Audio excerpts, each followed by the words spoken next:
It's just something very natural, aren't they? We do. Hello, you're welcome.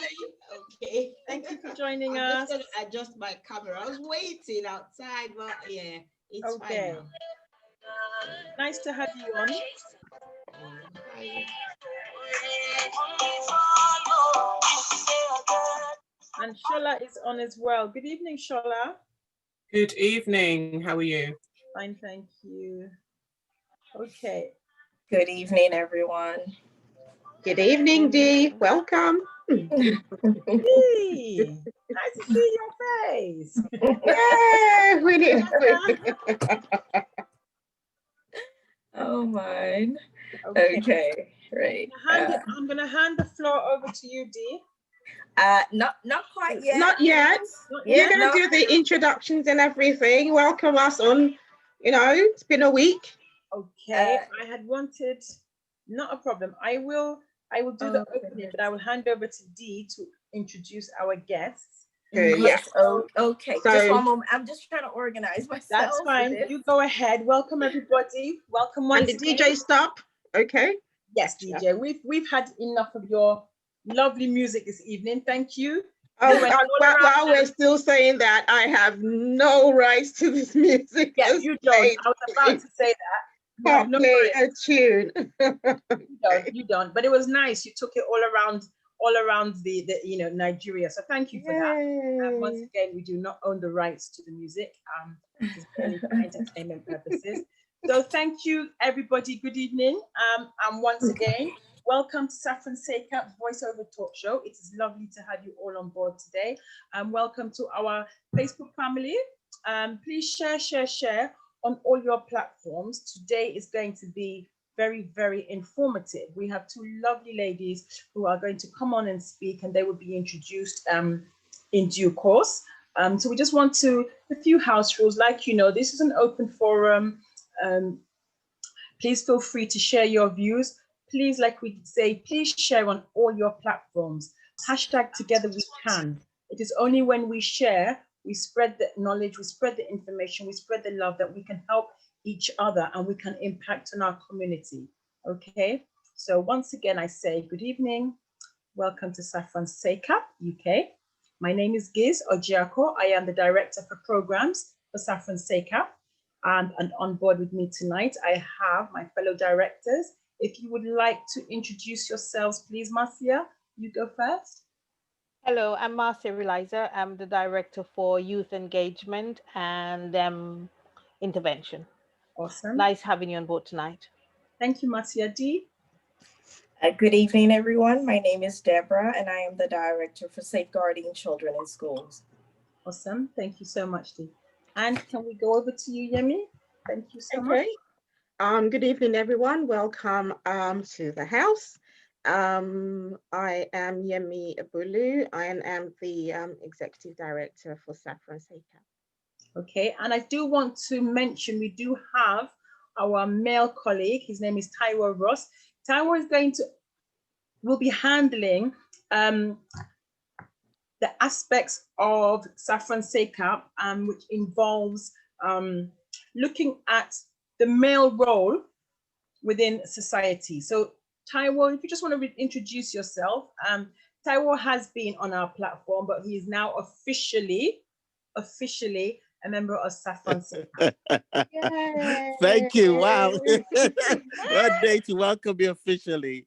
Thank you so much for that brief introduction. So I think you said all that needs to be said anyway, so I shan't eat into the time. I'll just say good evening to our special guests today, and good evening. I call her Sister Shola. We go way back. So nice to have you coming on today. And to other guests, I welcome you as well. And welcome to Deborah for coordinating today's special guests. So I'll hand back the floor.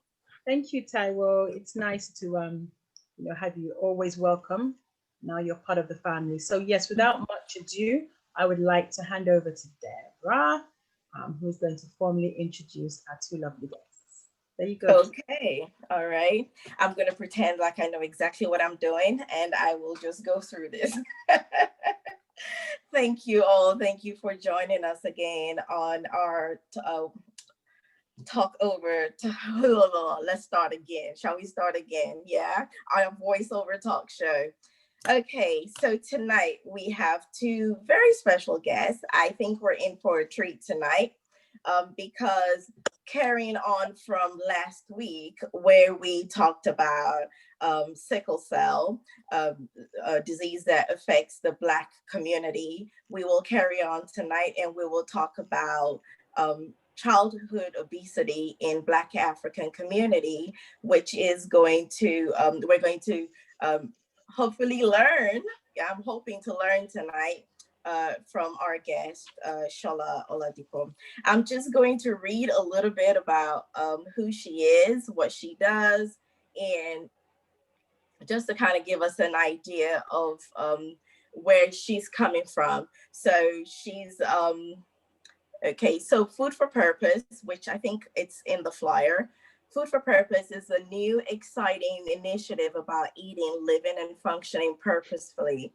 It's pioneered by our special guest, Shola Oladipo, a state-registered dietitian with over 20 years of experience working with patients in nutrition industry. Food for Purpose has a unique approach to health and well-being for the family by ministering nutritional truths and evidence-based facts to groups and communities. Food for Purpose has the overall aim of enabling you to live a life which fulfills God's unique purpose.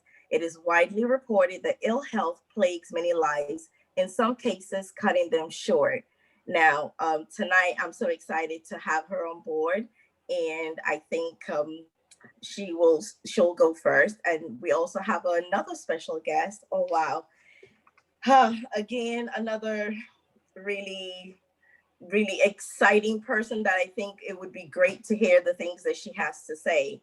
Her name is Taya Uriri, and Taya is a trained teacher in the UK. She started teaching in Nigeria, but at the moment she's teaching part-time. And she also has her own tuition business as well as promoting holistic living. Now she makes her own hair and skin products, which is very exciting for me. It is all natural, but as they say, necessity is the mother of inventions. And I suppose her walk or her journey started because she has gone through that journey of having cancer. She is a cancer survivor who now actively promotes and educates people on using natural products. A lot of what she's going to say and share is based on research and her own personal experiences, and of course, feedback from the many people that she has introduced this lifestyle to. So yes, sit down, enjoy, and I'm sure we have a lot to learn tonight. Okay, we're going to start with Shola Oladipo, who is going to share obesity in Black African communities with us. Go ahead, Shola. Thank you. Good evening, everyone. Thanks for having me. Thank you for being here. It's lovely to see your lovely faces, and it's good to see you, Brother T. Not seen you forever. And yeah, good to see Debs. And tonight I'll take you on a whistle-stop tour of the general spiel of what we'll talk about, and hopefully that will provoke some interesting questions and perhaps even a call to action. I'm going to share my screen. I hope that will work. I have to make a confession really quickly. I am actually naturally left-handed, but I live in a right-handed body. So if the slides go back to front or anything like that, that just, we're still evolving. Alrighty, so let's try this. Okay, so I just need the host to allow me to share my screen, please. Okay. Yeah, it just needs to be enabled. Yes, done. Should be able to do that. Thank you very much. Lovely, lovely. And if you can just let me know if you can see this. Yes, we can. Cool beans. Okie doke. So let's talk about childhood obesity in the Black community. I'm a registered dietitian, as Debbie said. I'm also a pastor, and I am a PhD research candidate at Coventry University, where I also teach. My PhD is all about the nutritional health and wellness of the Black African Caribbean Church. Why is that? But being a pastor for several years, being a dietitian for 24 years, I found that the two are very interesting. And I think I find particularly Black African, Black Caribbeans, we tend to, in the church, put our faith foot forward first when there's any kind of health challenge, which is great, but often we don't follow it with works. And the Bible says that faith without works is dead.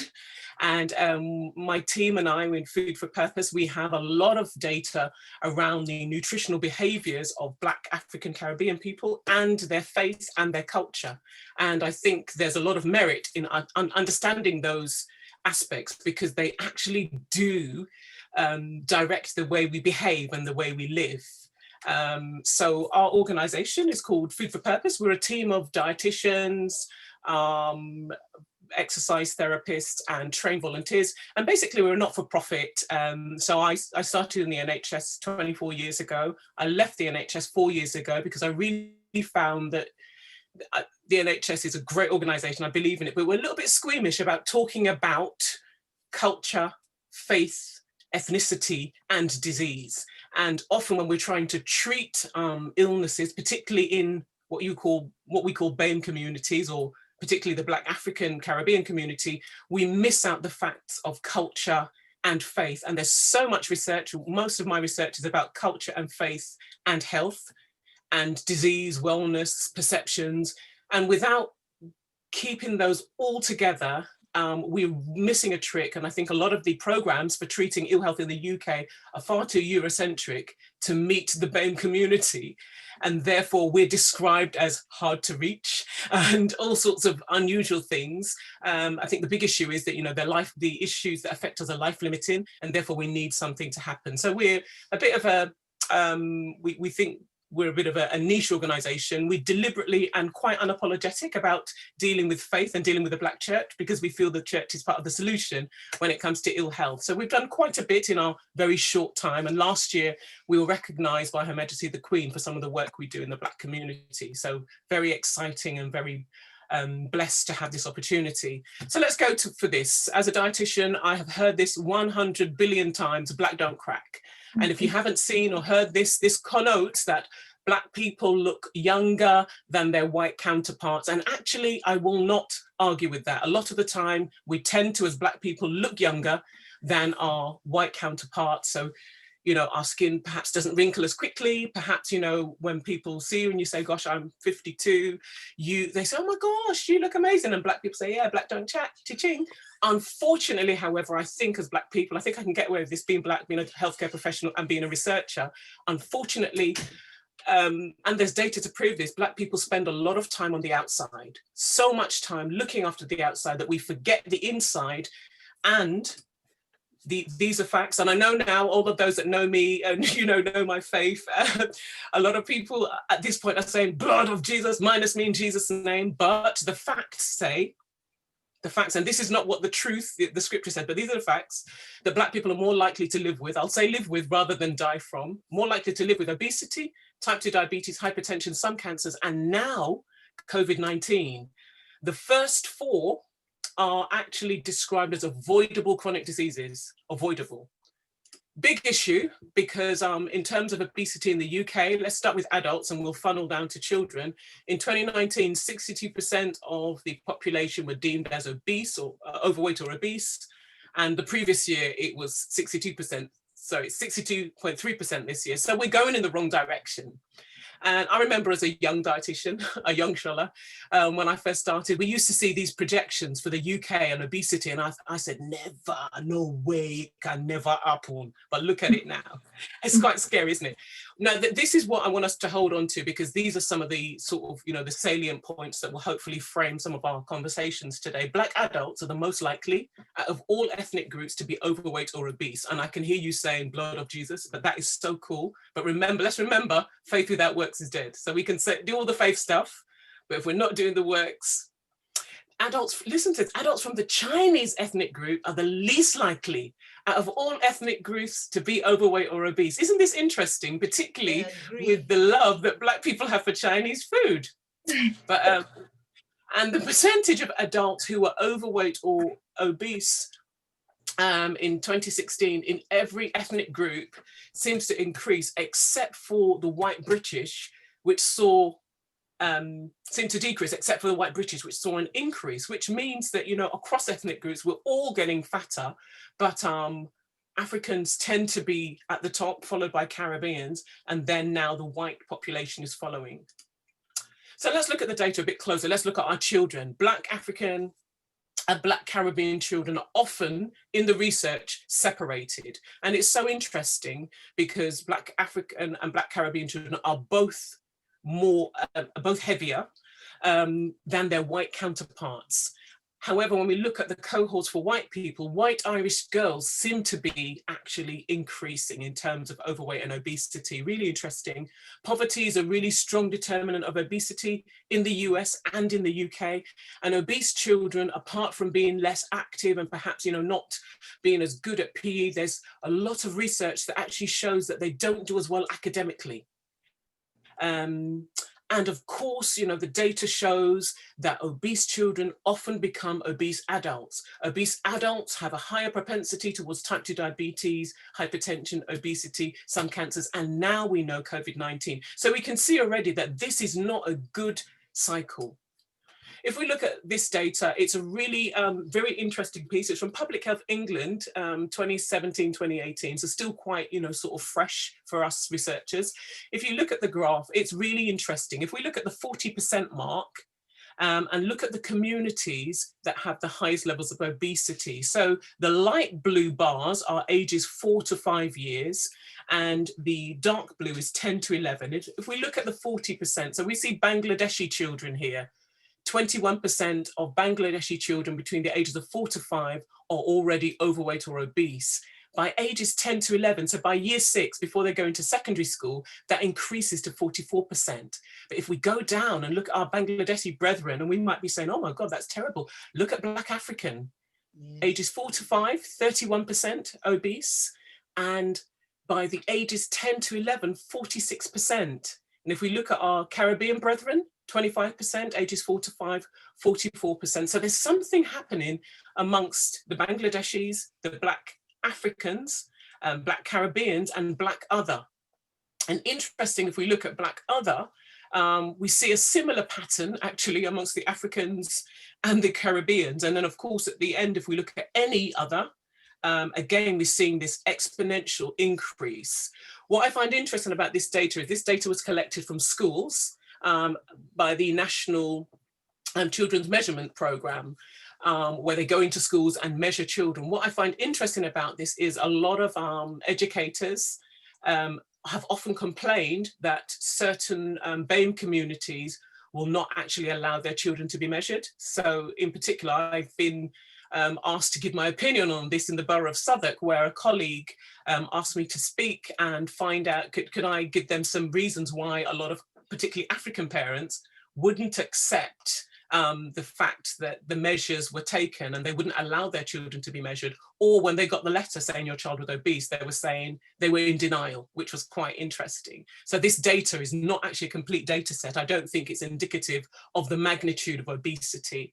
So the data is telling us that Black children are more overweight than their peers in both age groups, so 4 to 5 and 10 to 11. We're seeing something like, you know, over a third of our children, which is quite scary, and that goes up to 46% by ages 10 to 11. And again, you know, the mantra stays the same, you know, is still the same. Overweight children become overweight adults. Overweight adults are more likely, will have a higher propensity towards avoidable chronic illness, such as type 2 diabetes. So what are some of the factors? So these have been culled from certain researchers, but there's some interesting factors. And I think one of them that I'd love us to sort of, you know, teeter around are family factors, but we've got the biological factors. So genetics, genetically, some people are fatter than others, and we can't change our genes. And some people are born with certain allergies, which can affect levels of obesity and activity. And then you've got child factors, you know, as we talked about Irish girls, there's data to show that Black Caribbean girls, again, and Black African girls tend to be a bit heavier than their counterparts. Then there's their nutrition, there's their age, their race, their activity regularity and things like that. So, you know, these are children. Then we've got our family factors, which I find fascinating. So we've got parental fitness and nutrition knowledge. So they are determinants or factors which affect obesity levels. Parenting strategies, interesting, they affect children. Family meal times, socioeconomic factors, demographics, and culture. And this, you know, these are the things that really interest me, because we can't do much about, you know, the genes. Childhood factors can be interesting to manage, but family factors are something that we really need to be rolling up our sleeves. And then we've got community factors, again, things that are often out of our direct control, things like pollution, housing, the price of food, crime and safety. Cultural norms for body size is another interesting one. The country factors, so, you know, media portrayals, seeing, you know, Black people and, you know, how they're portrayed. Exercise marketing, so, you know, are we seeing enough Black people looking really fit? Are we seeing thicker people, you know, looking healthy and doing exercise? Politics and things like that. So we're surrounded by lots of factors, but this family factor for me is very, very interesting indeed. And thinking about the family factors, when I dug a bit deeper into the research, it's actually saying that in Black African and Black Caribbean and Bangladeshi communities, this parental fitness and nutrition knowledge is really, really in need of attention, as are parenting strategies. One of the parenting strategies that I've been reading about is having a regular schedule for our children, particularly family meal times and sleeping on time. Really, really interesting. We know in adults that if you don't sleep on time, there's a higher risk of becoming obese because of the hormones that control hunger. So ghrelin and leptin, and basically ghrelin, if you're awake, ghrelin says go and eat, go and eat, go and eat. And leptin will tell you to go and sleep. But if you're awake, and if our children are awake, there's something about metabolism, there's something about those hormones that actually makes them higher risk of being obese. So what can we do?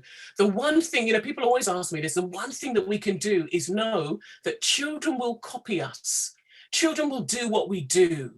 So what can we do? I think there's something about role modeling for our children in terms of, you know, they watch us. We can tell them to eat well, to eat healthy. We can tell them to be more active. But if mummy and daddy are vegging out in front of Nollywood, or if mummy and daddy spend hours in church and then on the way home we're buying Kentucky, we're buying McDonald's, you know, then, and if mummy and daddy are saying, you know, you have to be active, but mummy and daddy are not leaving that settee, we don't have a culture where we actually walk, you know, we have this culture of I can't come and kill myself, I can't come and die, but actually you're shortening your life anyway by what you're doing. And I know you're going to try and pray it away, but, you know, I'm just keeping it 100. One of the primary things we can do is role modeling health. Our ethos at Food for Purpose is never to be a skinny mini. It's not about being a skinny mini. It's not about being, you know, figure 8 or lepa shandy or, you know, a six pack. It's about being as healthy as you can so that you can fulfill your purpose here on earth. Let's make a start with this. I've been a spokesperson for Public Health England last year. There was a massive campaign around BAME communities and sugar intake. And one thing I encourage parents and adults to do is go onto your smartphone and find, there's a free app called the Food Scanner. You basically download it for free. And every time you go shopping, especially with your children, you scan barcodes and it shows you how much fat, salt and sugar are in your food. It's a nice, quick, easy way to get children involved and to get them thinking about what's in their food. And if you visit Public Health England's Change for Life campaign, they've got so much for helping children to eat healthier. Final slide here. Really, you know, how do we appropriate change? I think that home is that hotbed for appropriating change. Family, faith, and culture. When I say faith, is my research shows that a lot of Black people are actually religious. When we distill that, a lot of them are Christians.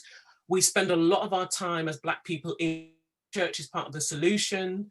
We run church-based health programs called, well, ours is called the Healthy Church Initiative, where we actually have a culturally appropriate Bible-based course for churches to become healthier. And there's something about our culture, very interestingly, often when Black children, particularly African, are pointed out as perhaps being heavier, we say, oh, he will lose it. Or, you know, it's just puppy fat. Or, you know, you have to sit down there and read your book. You're doing exercise. You want to be footballer. You want to be runner. That will not sustain you. So, you know, that idea of being active is kind of seen as negative. It's, you know, we're very sort of academic heavy. So, and then of course, you know, there's things like the dangers of being outside. We're quite fearful, aren't we, of, you know, having our children outside for too long.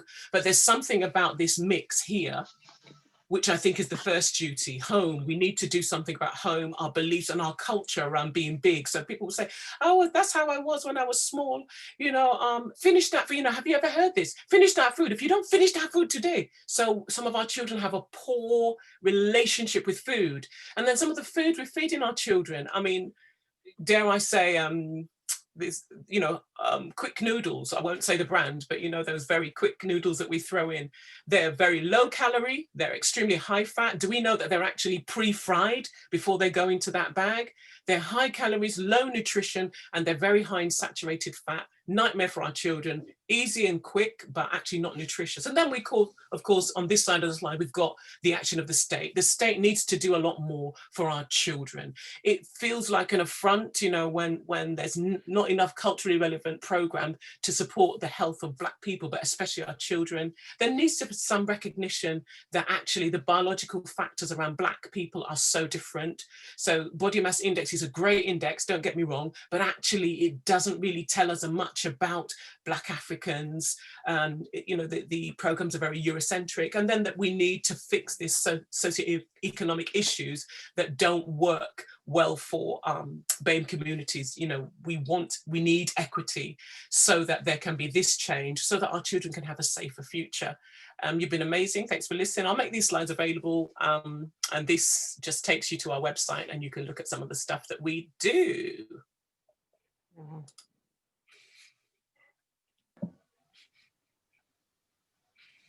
That was excellent. That was excellent. Thank you. Awesome. Okay. What's going on here? I could listen to Shola all day because I just keep nodding and nodding. And I'm thinking, honestly, why? This covers a lot, even with cancer. And I'm so glad that you said a lot, because one controversial thing I was going to say, but I think I'm more comfortable to say because I'm a breast cancer survivor. And I was going to hide behind this book. And he basically is almost saying that 90% of cancers is actually caused by lifestyle of food, the way we eat. So, I mean, you've covered everything. And I do have questions, but I wanted to say as a teacher as well, you know, the issue of, you know, when you talked about the issue of families not wanting their children to be weighed or things like that. In schools, let me say, okay, we're here now and I can say the word fat. Yeah, fat children are shamed. Yeah. And the way they do it is not with sensitivity. And it's sure, my heart is just going and I'm pumping it like to get you and say, go into the churches where you don't have to be politically correct. I know you're doing in your church. No, that's what we do. We run them in churches. We've been funded to run the Healthy Church Initiative in Black churches. That's what we do. That's my day job. Yeah, I mean, like, go and run assembly, you know, like how you go into a school. Because if you go into the school, the teachers will be careful. Even when I'm a teacher, I know someone's on the heavy side. Right now, I was just texting and sending to people to say, look, you need to listen to this. A lot of it, even when my children were younger, a lot of it is, let me just say, ignorance. Let's just cover it on, yeah, we're ignorant about, because where we, especially when we've come to the UK, we've come to a different environment. And I mean, a lot of us have probably faced this, and you think, I was skinny. You know, when I was in my teenage years, I was skinny. And I'm eating the same thing, and I'm not even eating as much. And then I put on weight. Oh, it's childbirth, or is this or that? No, it's lifestyle. And all this I had to face with cancer. So what I wanted to ask is, how about you said, okay, these are the things. They are obvious, but tell people, okay, this is the reason why the children are overweight, and this is these are the dangers. Like now, someone you said, like, an obese child is less likely to do well in school, and parents are going to say, no, I know. We know as teachers, and when we see, and there's usually that child, let me say, okay, here, that fat child, yeah, very well behaved, lovely, which helps, in their attitude to work. But the other children shame them, there are other things going on, and then they're tired. By afternoon, they can't really take a lot. So maybe, go into some of these things. And this is why I would say churches, I always shy away from churches, because as you said, they will pray it away. But church is the place where you can say the politically incorrect thing and just hit the nail on the head. Have assemblies in other churches. Not, I know you're doing well, maybe you're in London. I'm in Stevenham, I'm in Hertfordshire. And we're in London, but we'd love to come out. Yeah, but even if, through Zoom or something, posters or something, I would, I've shied away from church, but I have a lot of friends that are pastors, that they need to know these things. If the parents know it, the children will be fine, because the children just, as you said, they copy. So how about like a list, a to-do thing, that just in case, because you can't reach everywhere. But this is something a lot of parents, and when you see the parents, they really don't know. So maybe to tell them and hit the nail on the head, where you don't have to be politically correct like in the schools. Yeah. The reason I left the NHS, and I love the NHS, I think it's a fantastic organisation. The reason I left, as I said, was we're too squeamish about saying it as it is. I think being a pastor has also helped. So when we go into churches, my husband's also a pastor, so when I go into a church, people kind of appreciate where I'm coming from, and it's not, they know that I'm not there to shame. It's actually, faith does work, but we've got to do, the work, faith and works. And, we're quite a young organisation, but our course is available online now, so we don't even have to come to you. But I do find though, sis, that I will say, someone said to me, when I left the NHS, someone said something quite discouraging to me, and they said, Shola, this will never work, because the black church is always last to come to the table. That made me determined that this will work. And, we've had some good successes with churches. There's a lot more to go, but I agree with you. And the reason that I'm doing my PhD about the health of the black church is, this is the only way that this will be peer reviewed. I've spoken to the government at different kinds of meetings, but you have more of an edge when you've got work that is peer reviewed. So my research is talking to black church leaders, looking at validation, looking at views, because you're right, church is part of the solution. And I think, we are in denial, but the problem is people are dying before their time. The reason these are called avoidable chronic illnesses, because they are largely avoidable. And the devil's like, what man's not hot, man's not hot, because the devil, it's like, I wasn't even there. It was you and your overloaded plate. And sometimes we're very stubborn. I've always been eating like that. But when we come to the UK, when you come from Africa or the Caribbean with an African and Caribbean body, and African Caribbean genetics, you come to a different environment, your body doesn't behave the same. And again, I must say there's a paucity of really good research about epigenetics. So, epigenetics is when you move those genes from one place to another. There isn't enough investment. So again, the reason that I did my PhD, lack of data. I think we need more people that will come out and say, do you know what, let's not wait for the government to invest into black health, because it is not deemed as exciting, sexy enough. So we need to roll up our sleeves and do this ourselves, because we're here to fulfill a purpose. Right. Awesome. Oh wow, amazing. Absolutely amazing. Go ahead, Giz. I was a mum who received one of those letters which told me that one of my children was obese. And it was very hard reading that, because then it makes you feel as a mother, one, you know, are you doing the right thing? But this is one child out of 3 children. Now, obviously, I worked with the school, cut out the sweet things that I was giving him. But what I noticed was, like you rightly said, Sister Tayo, there was no support for me as a parent dealing with a child. There was no support at all. I think I would say I felt vilified. And there was no, and the way the letters were handed out, every other child, some kids, my children were always told, you don't open school letters. But some children opened the school letters. So they automatically knew that those letters were like, and it was a case of, oh, you're fat, oh, you're fat. So, you know, it gave my son, so I wasn't just dealing with, was he fat? Honestly speaking, he had a stomach, you know, but the rest of his body was fine. But you know, the problem I had with that is as he grew over the years, it shrunk. I didn't do anything about it. It shrunk and he grew tall. But the point I'm trying to make is that there is nothing in place to support the parents, to support the child, and especially when this was it's primary school. This wasn't even secondary school. So, you know, on the other hand, what we could be dealing with is children who now go down that mental health route as a result of getting that letter.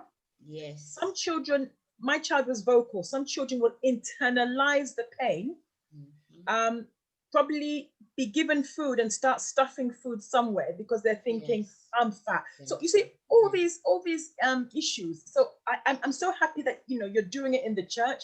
And I was wondering, do you go into schools, or can you go into schools to work with, you know, the Black and the African children to see how we can, you know, affect this? Yeah, you know, we do.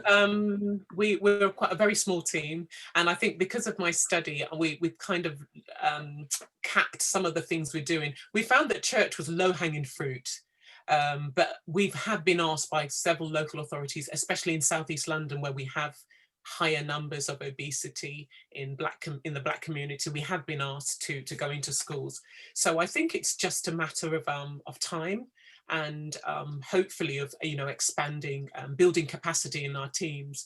I think you're right, there isn't much support. And, you know, like Sister Tayo was saying, as a teacher, I'm sure you'll agree, Sis, that the investment in our schools is poor, poor, and teachers are not actually qualified for some of the things that we expect them to do.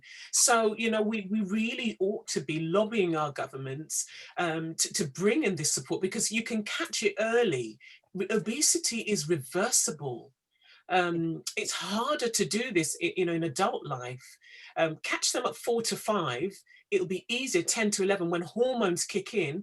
You know, our girls tend to be, you know, Black girls tend to be more curvy and booby than their white counterparts. So of course, you know, there are a few studies that show that the willingness to do PE for girls who've reached puberty and are curvy and booby it's so difficult for some of them, and they also feel, you know, very unusual, and therefore, you know, again, prone to perhaps bullying, depression, because their bodies have changed, and they don't look like their counterparts, and therefore can't do things like running because they feel embarrassed about their bodies. I just feel there needs to be so much more support in our schools. And pediatrics isn't even one of my specialties. I just think, you know, over the years that you just think, well, this isn't happening, and particularly for, you know, our cultures, Bangladeshi, African, Caribbean, our children will eventually become the adult problem that were not looked after as children. And prayer alone is not going to solve this. Yeah, it's not. Yeah. Oh, wow. There is something which you just briefly touched on now, but it's around the fact that the safeguarding teams in schools need to be doing a lot more intervention around obesity in schools, because it's putting the safeguarding hat on. It's not only about the food, it's also, like you said, about lifestyle persons, but then also there are children who are suffering abuse and many times it's a strategy to cover, to coat what's going on underneath within the family. And if you actually look into if it's picked up as a safeguarding issue apart from a health issue, we look deeper down, we might be able to pick up some issues around abuse, around neglect. Be surprised that there are people who are or young ones who are obese, but they're neglected as well. So it's the opposite side of that that then causes them to put on weight. So we really need to be looking at it a whole lot more holistically, and factoring in what I call the stage actors, mental health, neglect, substance misuse in the family. It's these things that go on within the family that then influence either positively or negatively the child, the growth, behavior, all of it. It's so important that we start to be a bit more holistic around it as well. But absolutely, what Giza said about coming into schools, that's where we need to engage schools and the safeguarding teams. We need to raise some alarms there. Thank you so much. That's awesome. Absolutely. Absolutely. I was going to carry on with from what you said, Yemi, in terms of neglect. I was so glad you mentioned neglect, because in a home where there's maybe abuse going on, children can comfort eat as well. They can steal food and hide it because they're comfort eating. So you're right. I really kind of flow with that. The other thing I was going to say was family is so important. It is so important. Charity, they say, begins at home, right?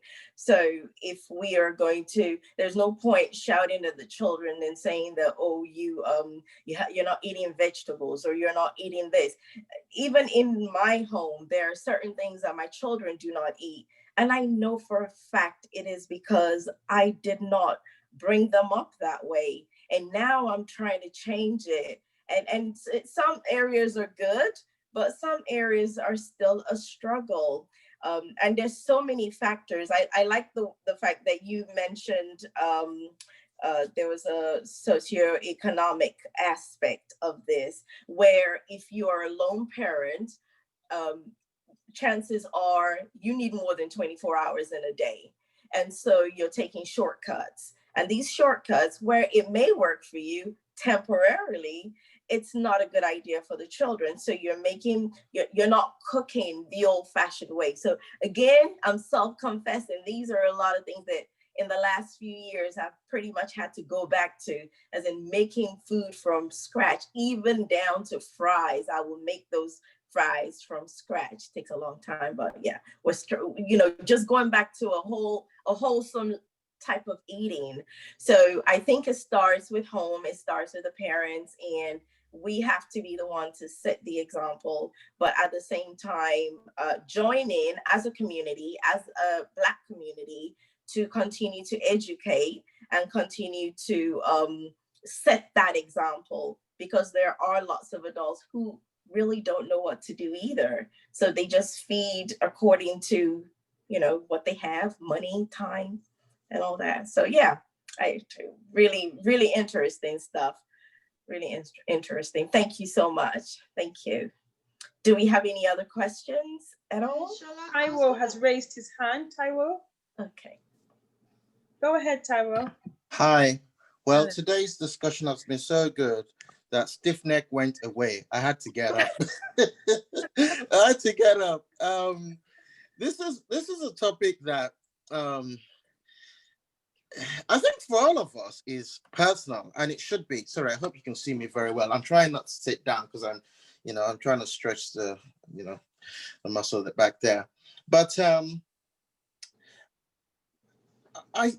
going back to the point made about what parents model. Okay, if it's not modeled by parents, the children are not going to see it. Okay, Now, I'm not in that department yet of being called a parent, but what I want to say is, in my own adult life, there are so many changes I have made. In fact, the change needs to be our continuous motto, because, year in, year out, we age, we get older, and so on and so forth. And we have to do things. We have to do things that we didn't grow up doing, or that we didn't see our parents model to us. But we can learn these things and adapt our lifestyle to these things. Now, the reason I thought, let me just say something, is because I thought, well, this is probably going to be the best opportunity for me to share some of the stories around diet and change. And it fluctuates, as you can see. But I remember one of my best success stories. Okay, that's what I'd like to talk about. One of my best successes in this area. Okay, I think the view is not very good, but yeah. One of my best successes comes from a story of when I was in Montreal, Canada. And I've just been through a situation, work-related, that wasn't too great. The contract was terminated prematurely. I was unhappy and everything. So I decided, okay, I needed to do something about this, and decided I'll start going to the gym. Now, I got to the gym, and, you go to a new gym, they assign you a trainer. It so happened that my trainer was a qualified dietitian. So Chinese lady, the point on the slide about people of Chinese origin, shall I say, really interesting. So Chinese lady, so she was my trainer and my dietitian, okay? So, and let me just say this before I go into the bits. Those of you who know me know I travel a lot, okay? The first question I ask is, what part of the world are you in? I'm in Doncaster now, just in case you're wondering. But the greatest success I have ever had came from this particular relationship with my Chinese trainer and dietitian, okay? And the first thing she said to me, okay, so I'm sharing this. I mean, you can add it to the notes, you can take it, the first she said to me was, you need to, she categorized food into two broad categories, okay? She said there is what we regard as being old world foods and new world foods. She said, your parents, you're of African origin, so your parents probably didn't eat anything that was dairy related. I said, yeah, that's right. She said, so you cut that out. I said, okay, I knew that was a problem. So that wasn't hard to switch from dairy to sort of dairy free. Okay. Then she started going through the list. She looked at everything. If it goes into my body once a week, once a month, daily, we listed it. And long story short, there were a lot of things on the list that I had to cut out, okay? And she was very strict, okay? I maintained a workout regime that I would be just average, nothing unusual. I wasn't suddenly running 10K miles, once a week, or I wasn't doing anything unusual, but I saw a form of fitness that I've never seen up until that time. And frankly, it wasn't a regime I could keep up when I came back for various reasons, but I've not really seen a form since then. So that was a metric for me. And on the list of old world foods and new world foods were things that we consume in the old world category. So like potatoes, for example, she said to me, you need to cut that out completely. I said, really? I said, you mean I shouldn't like fry food and stuff? She said, no. She said, that's what we call a new world food, and your line of digestive enzymes and their ancestry, they haven't evolved to digest things like potatoes. She even mentioned things like tomatoes, and there's a whole long list there. I mean, the results I saw have been so good to the point whereby I've considered going back to Montreal, just the way athletes train and go and train in a particular zone. I thought maybe I should go and live in Montreal for a year, because she was very, very effective with me. And I've not met a trainer or dietitian like this lady before that time or or since. So just to reinforce that point on the success, if I may put it that way, that we see in the Chinese community, but also talking about health in general, there are a lot of things which, coming from where we're coming from, are not in our health library, if I can put it that way. Okay, these include things like chiropractic care, for example, taking care of the skeletal form. Because sometimes what happens with our workout regimes, especially as you get older, but this could happen at any age, is down to what's happening in your physical frame. And of course, I'm saying that with reference to my structural engineering science, if you like, so I think of the body in terms of that mechanical structure. And so it makes sense for me. And basically, how did this start? It was, I was in my 20s. I was working in Bath at the time. And if you know Bath, it's a very hilly territory. And I was just walking downhill one day, carrying, a laptop, as you do as a 27-year-old working at I was a contractor to work at the MOD there at the time. And I almost lost my balance. And I thought, gosh, what's going on here? So I got to work, pulled up Yellow Pages, flipped through, and I thought, my brain just said, you need to see a physiotherapist or something. I didn't know what kind of physiotherapist I was looking for. And that was where I became familiar with the importance of chiropractic care. So I'd like to think of myself as a self-appointed evangelist of chiropractic care. It is so important, especially because we as Africans, we tend to carry a lot more muscle mass around our bones, That's right. I mean, you said it, Taiwo. That's right. That's right. That is right. And okay, honestly, I'm starting to think Tyler should write a book or something, because this could definitely go on for quite a bit.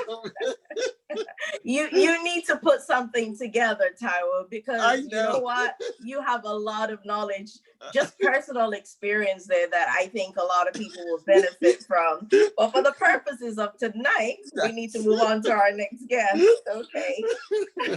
But thank you. That was really informative. Thank you so much. Thank you. Okay. All right. Now, just because of time, because really this is such, not only is it an important part of our health and our well-being, but it's something that is really informative, something we all really need to try and incorporate into our lifestyle, for the purposes of not just ourselves, but our children. But without much ado, I'm going to have to introduce our next guest. And she has spoken already. This is what I love about her. This is no shy woman, and she is one brave woman. I mean, anyone that has survived cancer, in my opinion, is a hero or heroine. So I'm just going to hand over to Taya now to tell us about her journey, and also how she got into holistic remedies for hair and skin. So over to you, Taya. Hello, everybody. Hi. So I'm Tayo, just Tayo. And I just had my son had just had his 19th birthday. This was last year, January. And so we were just talking about Christmas decorations and all that. And so my background is I've got loads of sisters, and my mom had breast cancer and actually had passed away from breast cancer due to complications and all that. Even though she was a trained nurse, and she was not aware of the things to do then, but that was a long time ago. So my elder sister also had breast cancer. So, and it was dealt with. So with that, when I had my son in the year 2000, I told her, you would go for this, what's it called? Like a health check at the end of 6 weeks. So I said, look, you know what, with this checking of boobs and all that, my sisters are very bossy and everything. I really don't know how to check for lumps, because, so she then showed me and said, oh, this is what you do. And so it was the health visitor that showed me. So when my sister had it, we had a scare, and, we're very close, and then we would just say, okay, we check. So then 19 years later, we I've had his party, he was 19 and all that. And then I started feeling a pain. And normally, because the thing out there is you would have a painless lump, which was what happened to my sister, which was what I'd read about.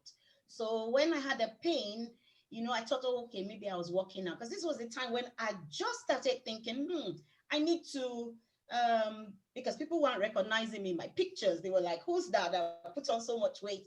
And I didn't see myself really. I really didn't see it.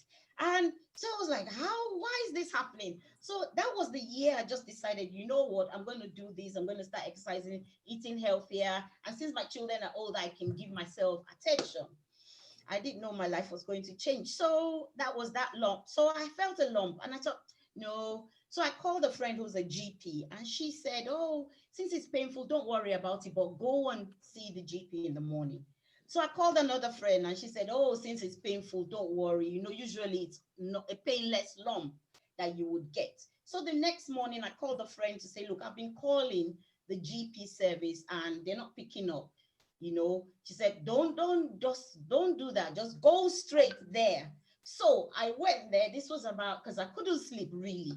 So, and my husband, I said, oh, don't worry. It's also very, very, like positive. And don't worry, since it's painful, it's fine. Usually we know it's a painless lump that it will be, but just go. So I went there and the doctor saw it as well and said, oh, 90% is nothing, but I would send you to go for a mammogram. Now, at this time, I was 48, well, in January, so I had not turned 49. I was 48, and in Hertfordshire, I had not heard about, because I know when my sister got diagnosed, I struggled to get a mammogram, and they would say if you have to be over 50 or something like that. So I wasn't aware that they've changed the normal mammogram thing to 40, that you can do it if you've got it in as a family history.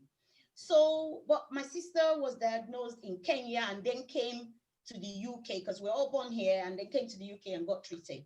So it I don't think it was in the system. Anyway, I just thought, as you know, with church and all that, everything will be fine. I'm checking myself and all that. So anyway, so we went for the mammogram. And that was then they said I should wait. So when they did the mammogram, they then told me to wait. And they said, oh, you're going to have a deep core biopsy. And so when they did the mammogram, and I don't know if any of you have had a mammogram before, they press your breast in two, and something like milk came out, and I was thinking, my son is 19. I think my milk dried up when my son was 5. So something is wrong here. And the doctor, they will assure you and everything. So that was when I started feeling, something is off here. But my mind kept going, this is painful, so it can't be cancer. And so they said they will call me and tell me the result over the phone and everything. So I had a deep core biopsy and went home. And NHS well, so far when it comes to, I have to thank them, because I was so amazed by the second day, because I got a letter from my GP saying, you're going to be called. And I had been called. So they didn't wait at all. I think I got within 3 days. That's what happened in the NHS. So I was called to go and do a mammogram. And that same day, well, in Hertfordshire, I was told to then do a deep core biopsy, because they weren't sure what they saw. So the results, so they then said, oh, I should come. And obviously I could deduct that this is not something you tell someone over the phone. So I just decided that, yeah. So I did tell my husband, and I went there, and the doctor, who was the breast surgeon, said, well, it's breast cancer. What's happening? So I then told her about my mom. I was surprised it wasn't actually in the system. You have to keep telling them everything. So because of that, what I then did from that day onwards, I got 2 files. Every letter, everything I was told, because they've changed the things now. When they write a letter, they actually give you a copy. I kept everything. And the good thing was that what I never knew was that the journey I was going to go through was quite rigorous, that my brain would help me in forgetting something. So I actually forgot some important things, but it was in that file. So I carried my file everywhere. So that was one way I helped myself, so that if I forgot anything, or have you used this, I would just bring my file out and they would look through it. And then I also found out even the GP, because I had friends, I had GPs as well, and they said, actually, sometimes they're overloaded, kind of like with teachers as well. And sometimes they're asking you, the patient. So I would bring out that file. So, and that was my journey. So Yeah, I was diagnosed. So January 2019. I'm just really recalling those now because one of my way of surviving it was just to um not really put it at the forefront. Not that I was dreaming, no, but I faced it. And then what I started doing was I started reading. I went on the internet, I started reading. And with my sisters, with all their love, they were like, do this, do that, go and do the mastectomy. Because what had happened with my mom was that she delayed in the mastectomy and it had spread. So by the time she came abroad, because we were living in Nigeria then, came abroad and it was too late. She had done all of it. And so with that, they were all like, but things had changed with breast cancer because mine was very aggressive. It was very large. The lump, within the short time that they had said, by April, I had not done any treatment in April. So it had grown again and they had seen that. So they said what they were going to do this time was chemo. Now, one of the differences now is social media. Social media is both a blessing and a curse, I will tell you, because I started seeing all kinds of things. If you do chemo, you would die. Chemo is horrible, is bad, is this. I got friends who would send me things like they love, I mean, all love. They will send me things like eat coconut, hot coconut water, you know, oh, take lemon. There were all kinds. And so this was where prayer helped me. And, you know, I just prayed and I just didn't want, you know, to deal with what was going on. But the difference was I was telling people. I told anybody that wanted to hear that this is what's happening and this is how I did. My mind was a painful lump. So it's different and it was still breast cancer. So with this, we're taking it for granted that, look, it's in the family. Now I'm coming to this because they did the BRCA test. What you do is they do your BRCA to see if it's from maybe it's inherited. Since my mom had it, my sister had it. Actually, apparently, there was my cousin's daughter who was 22 or 23 had it and had died. This was in Nigeria because they thought it was a boil or something like that, and it had spread. So I had a lot of people who are dealt with church. So because of that, I just moved that away. If you weren't going to talk about church to me, I was going to just shut you down because I'd seen where that had killed people. Not church, I mean procrastinating. So that had done that. So I was like, I'm going to take action, but I'm going to follow what the doctor says because I'm confused with what's going on. But I'm also going to read up because the doctors would ask you, what do you want? Here are the choices, what you can do. You can have a mastectomy right now, but this is what we have. So they said, oh, so you can have chemotherapy and then you have radiotherapy. And after that, you would have an operation. You have a mastectomy. And we can do so many things now. Now, I would say in the forefront, they're doing amazing things with giving women option of, look, you can have a reconstruction straight away. You don't have to feel, because we're going through different things and different stages in life. And for me, I was still counted as 48. So when you're not 50 downwards, you're young to have breast cancer. So that's what you're treated at. So anyway, so I did that and then decided, look, what do you think? So the doctor said, okay, go and read. So I read, reading helped me survive it. Talking to people who know a lot about it. I have a lot of people who I have a friend who's actually a nutritionist, and then I started reading. Then I found out that actually, some doctors actually don't know a lot. When it comes to medicine, they will give you, but when it comes to eating, like food, maybe Shola would know what I'm talking about, food being your medicine, they weren't really onto that. So I read a lot about where you can help your chemo by eating vegetables. So I stopped sugar. I stopped all of that. I started reading things.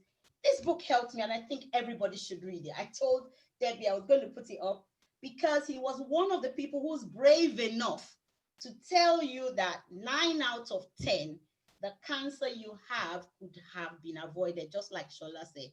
And I know because we're going through a lot. I went through a lot. It was tough. Yes, my sister said I made it look easy, but I had to face the fact that maybe I can do something about it. So I started eating, well, right, as much as I knew what what to do. I changed my lifestyle with exercise. I had to do that. And I found one, dance helped me, because I love to dance. So I wanted to do an exercise that I could do all the time. Yeah. So I also then got women together. There were women who had lupus, who had breast, all the different things. They're in their 50s, 60s. And I was like, you know what? We need to do this thing together. So we formed a dance group in the park, and lockdown started. That wasn't funny either. So we had a dance group. So we would go there and we would learn dance steps online and then go to the park and do it. Yeah, people were watching us, but we were doing this for our health. And we found that it made us really able to, all the knee pains, joint pains was really good. For me, it was a distraction because I would come home and I would be able to sleep. So what I didn't tell people was throughout the chemotherapy, as soon as it was in my body, I was throwing up. So I was drinking a lot of water. Now, here's the controversy, and maybe Shola can help with this, because I started drinking water because I needed it to come out of my system. I found out that by 4 days, if I drank a lot of water, it will come out of my system. But the plus was my skin started glowing. I had no hair. Yeah, hair fell out. The first thing the nurse told me also was, cut your hair. Don't wait for it to drop. So I cut it. I wasn't waiting. But yeah, I think being a Black woman and us being able to do all kinds with our hair, I wasn't as attached to my hair as others. And I was prepared. I bought all kinds of scarves. And I love colors. So I brought all the shiny colors. And I was looking forward to wearing scarves. And friends from Nigeria sent me loads of wigs and all. So I was prepared to wear the wigs, but I haven't worn any so far. So anyway, I went through chemotherapy. That was really tough. And your skin starts to darken. Not even just darken, it's added pigmentation and all that. But water helped me. Now, so I started drinking water just to get it out of my system so that I stopped throwing up all the time. And then my auntie came and said, well, what she can do is buy water. So she went to Costco and bought 200 bottles of 1 liter and said, I've got this job to start drinking it. So I thought, okay, because she felt helpless. I mean, she had lost her sister, who was my mom, and felt, okay, this is what she had to do. And out of an accident, I found this water not only helped me, helped my skin. So I started reading up on the system, and that's where I got something about your gut health. That is not even just about what you're eating. It's about you going to toilet, your whole system being washed out. So I was like, wow. So I changed my diet. I went off I never used to eat red meat. So I learned about diet. This book really was like my Bible. So I followed, and he also talked about exercise. And he would say, you've got knee pain, exercise. You've got a headache, exercise. No matter what it's got, even when you're depressed, you got marriage problems, exercise. And people went crazy, and I thought, okay, so it has to be a lifestyle. So it's not something you do and you fit into a dress and you stop. So I thought, okay, what do I like to do that I would do for a lifetime? And that's where I personally found dancing. So yeah, so not church dancing, it was Afrobeat. That helped me. And then I got other women, and I also got people who don't like to dance. They said they don't have the coordinates, but they like to jog. So I would go. So I had a variety. But most importantly, what I found out was I had to rely on me. Anytime it was like relying on somebody, I would find out that maybe they had something to do, because we men have a lot to do. And also, I mean, one of those situations where I think I kind of had children early. I was 25. So my children have grown. So I have children, maybe they're still looking after them or something. So I had the free time, so I could do that. But cancer, when I read about cancer changing your life, your money, everything, yeah, that's where maybe Shola would know that what I'm saying. There's not a lot out there for if you've got a partner or husband, you're married, there's not a lot to help you. People don't even say, even if your partner has no job, there's not a lot out there. NHS will say, go to Macmillan, they help you once. So I would say, be your number one person. I just reverted back and I said, okay, what if I was in Nigeria? What would I have done? So that's what I did. And then, so I reduced, obviously with my job during chemo, it brings down everything, your immunity, everything's gone. I don't know what I would have done if chemotherapy was during lockdown, because this was still last year, 1990. Yeah, it feels like 2 years now, because it was the beginning of the year. So from March till November, I had chemotherapy, and that was every 3 weeks you go in and you come out and you're half the person you used to be. I felt like I was really old. It was really painful. You have a lot of pains, and the drugs you're taking, the long-term effect, yes, it's helping you, but it's also damaging your cells. So the way I survived it was to tell people. I had friends around me. I had a support group. I did not use my husband. I did not use the people that were, how should I say, emotionally, like we feel the emotion. Because when I was feeling down, I don't want a friend that would cry with me. So I wouldn't call the friend that would sympathize. I would call the friend that was, like somebody that really didn't know me. It was actually also easier to talk to total strangers. It is a lot more. So I don't know, maybe people can relate to that. But I would say if you've got someone, you talk about it and they would say theirs. And sometimes it's just you talking. It's not that you need someone to say anything to you, but you figure out what is good for you. And women, we're good at that. We will talk and then talk our problems and find the solution. So that helped me as well. So now the thing started that after the chemo, I had radiotherapy, and they said, "Oh, your hair won't grow," and my hair started growing. And so I still have treatments, because I have different treatments, and it takes like almost 2 years.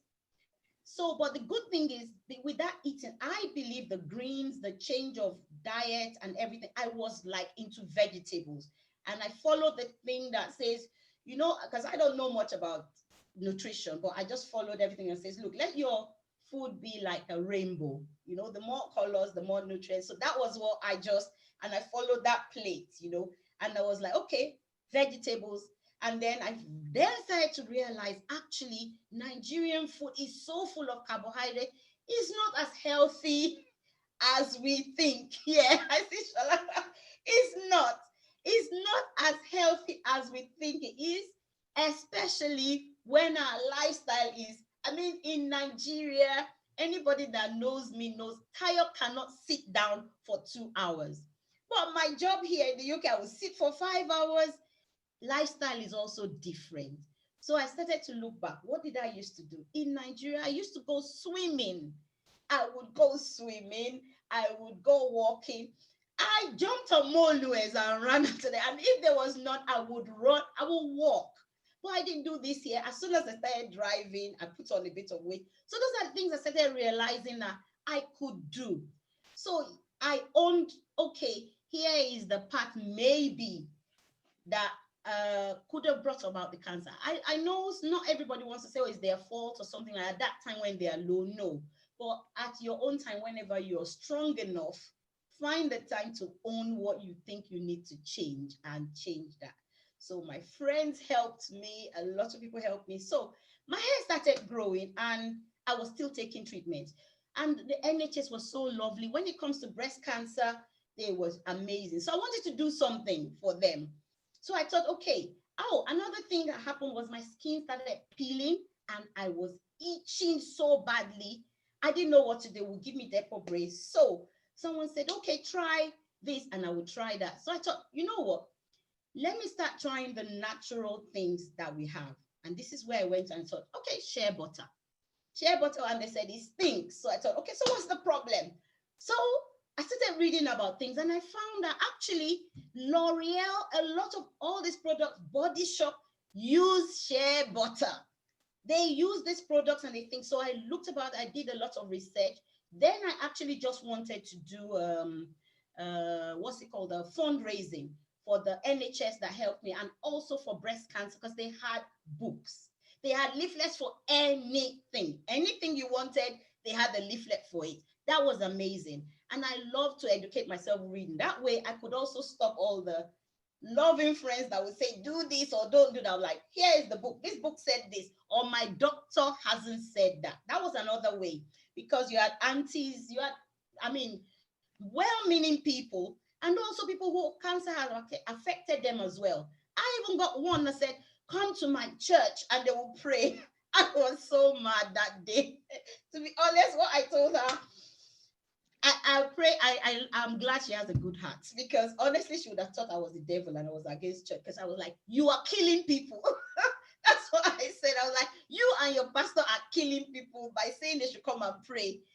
So to be honest, that was with social media, it's a lot. And there are days when I was just like, you know what, just put the phone off. Don't look. But it was also a distraction. So it helped me as well. So anyway, with mine, I couldn't be near children because children are the greatest. If you've never ever had a disease, go and teach. Go and teach reception children. You will come home sick. So the last thing I needed to be was near them. So that also now stopped my job, which is why I then started to do part-time. And then I was trying to say, okay, how will I go for tuition? So I started doing the tuition more, getting more children, one at a time. And because I was doing all the health things, and this was why, because I didn't want to stop and just do nothing. That was a distraction. And I love to teach. So I was finding ways to be healthy. So I started with vegetables. I was eating it anyhow, anything, and water. And along with exercise, because this book said exercise does everything. So that was it basically. So with my hair products, which I think Shola has covered it, the first thing I was going to say. So my hair was growing and I was still taking, so I definitely couldn't have been perming my hair. I'm not one for natural hair. My hair is CZ, I think that's what I would call it, and it's very painful. So I didn't know about managing it. No one could talk me into natural anything. So, but then I was going to get treatments and all that. So I couldn't be putting chemicals. So I started researching. And then I found out that you could use shea butter on your hair. You could use hair products. Then I started thinking about herbs as well. And guess what? One of the herbs that actually helps, and my sister found it out. She came to visit and said, oh, bay leaf is one of the things they said she should have. And because another thing with cancer, you will see everything seems to cure cancer. And I think Shola would probably know why, because it's relative. And I think after reading, I then understood what they meant. It's not like it cures it directly. I think there are things in your body that the nutrients would have helped. So the more variety of things you're eating, and bay leaf was one of them. And guess what? I have a bay leaf tree, a massive tree in my house.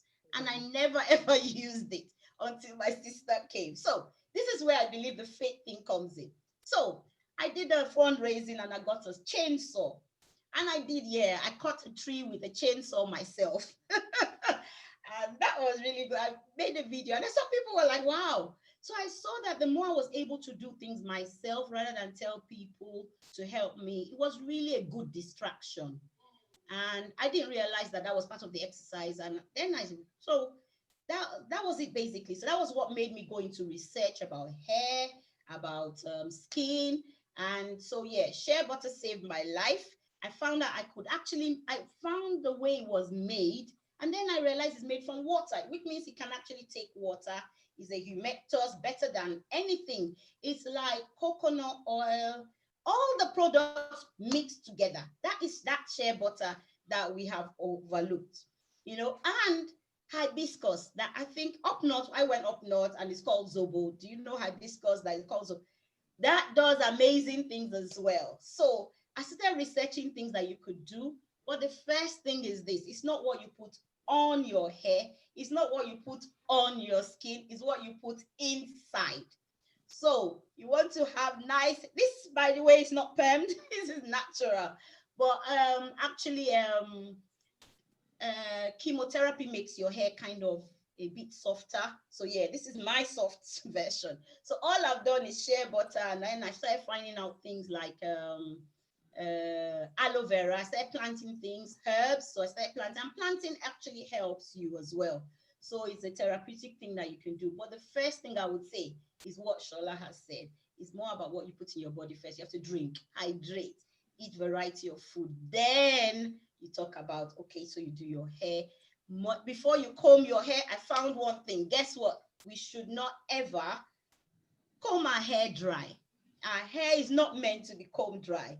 Actually, you're not supposed to manipulate your hair when it's dry. You're supposed to, your hairdresser is supposed to spray water in your hair and put your whatever in it. It should not be dry. So it helps the hair. And when your hair is healthy, it would grow. When you're healthy, your hair will grow. That's why hair, skin, and teeth, they are nails as well. They're all related. So that's what I would say. So the long thing will be like, so going into hair would be first, follow everything Shola says, exercise. And another person says to steam your hair. You put a cap on your hair, and guess what you do? Do not use a blow dryer, exercise. So that will heat up your hair, that will do everything. Yeah, it does much more. That actually curls my hair. So I put it up, deep condition, and exercise. You sweat is better than any blow dryer would do. And yeah, so your skin, shea butter is it, and then I just mix different things. We don't like the smell. If you melt it indirectly and put essential oil. Another thing I found that is very bad for us, perfumes, fragrances, not good for the skin. It's not good. Another thing is also soap that lathers. It's not good for our skin as well. So when you make your black soap helped me. I put oil in it. And another thing that is body cream is what's it called?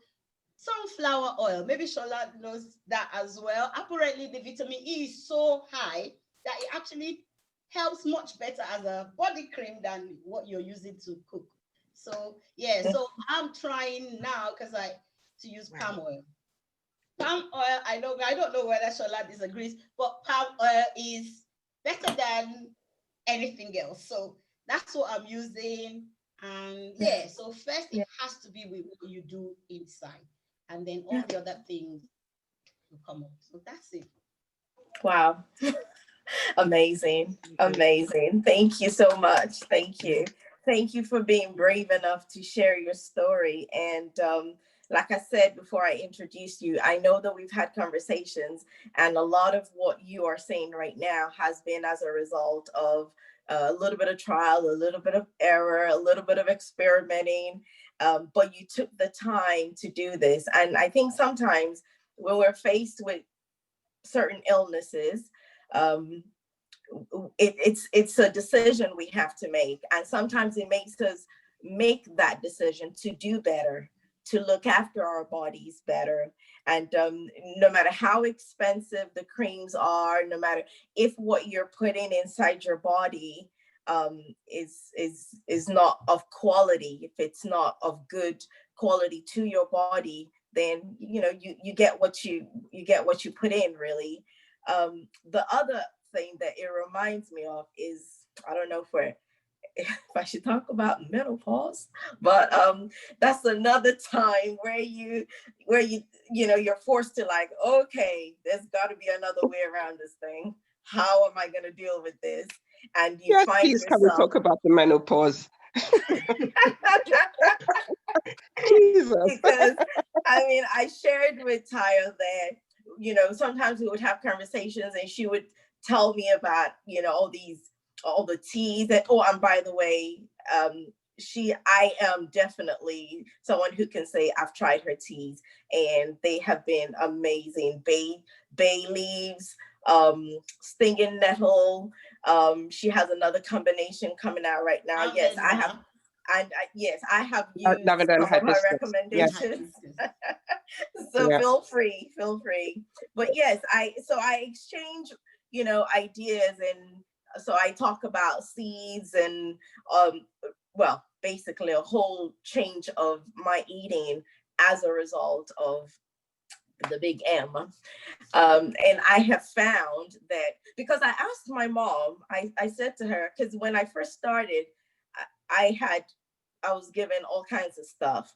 And then I just thought I'd ask my mom. My mom is in Nigeria in that hot sun. How does a woman go through menopause in Nigeria in that heat? How do they do it? So I called my mom, and she said, it's mind over matter. I thought, nah, wrong person. That's not working. Mind over matter. Like, no, mom, you don't understand the kind of heat I'm talking about. And she said, it's mind over matter. And I know what I'm going to suggest to you. You're not going to want to drink it because it's bitter. But what she was saying was that there are some herbal remedies that they use in Nigeria when you're going through that change. So it made me think, okay, so I'll change to, so yes, that also works as well. But no, thank you very much. I have a question though for both of you ladies. So what is your opinion on supplements? You know, the VC, VD, zinc, magnesium, selenium, iodine, all this stuff. What is your opinion on using supplements as well? Can I start with Sister Shola, please?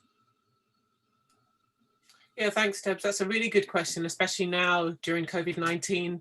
Lots of people have been persuaded that we need to boost immunity. And I think that's one of the first myths that we need to get rid of. You can't boost immunity by food alone.